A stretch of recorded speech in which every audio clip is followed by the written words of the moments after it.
Relationships are invaluable in our lives. The ability to share the feeling of love and intricate care with someone else we know will always be there for us is a feeling no other experience can replicate. And I know all of us in this room can think of someone right now, or many people in our lives that we highly value and care about in this way. But what happens when the time of our relationships becomes unforgiving? What happens when we lose what makes our relationships valuable in the first place? Popular Mechanics is a short story written by Raymond Carver. It seeks to realistically answer the questions I posed through exploring the themes of conflict, breakdown of communication, and the complexity of our human relationships. This story revolves around a couple who are arguing and on the verge of separating. As their argument escalates, they become increasingly more aggressive and irrational, eventually even leading to a physical alteration over their baby. The story ends abruptly, in this way with the vague implication of violence and the collapse of their relationship. So feel free to use your imagination on what you believe this startling conclusion means for their relationship and even for our lives. I read to you Popular Mechanics by Raymond Carver. Earlier that day, the weather turned and the snow was melting into dirty water. Streaks of it ran down from the little shoulder-high window that faced the backyard. Cars slushed by on the street outside, where it was getting dark. But it was getting dark on the inside, too. He was in the bedroom, pushing clothes into a suitcase, when she came to the door. "I'm glad you're leaving! I'm glad you're leaving!" she said. "Do you hear?" He kept on putting his things into the suitcase. "Son of a... I'm so glad you're leaving!" She began to cry. "You can't even look me in the face, can you?"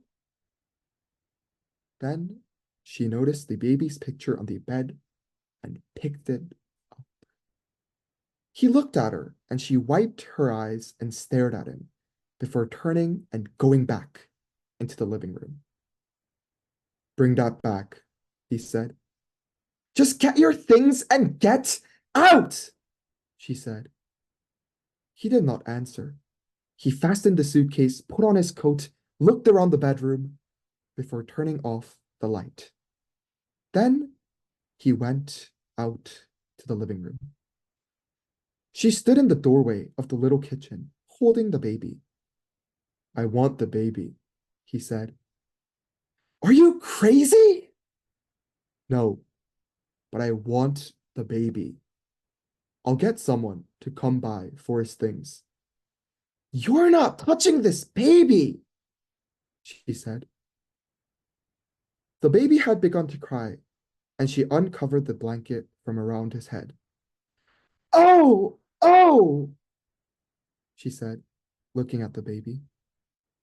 He moved towards her. "For God's sake," she said. She took a step back into the kitchen. "I want the baby." "Get out of here!" She turned and tried to hold the baby over in a corner behind the stove.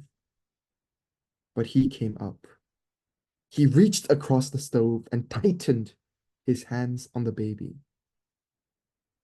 "Let go of him," he said. "Get away! Get away!" she cried. The baby was now red-faced and screaming. In the scuffle, they knocked down a flower pot that hung behind the stove.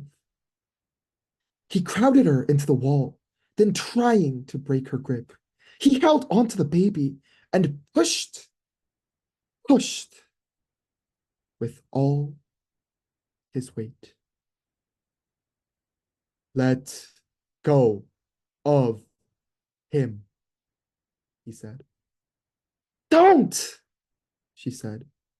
"You're hurting the baby," she said.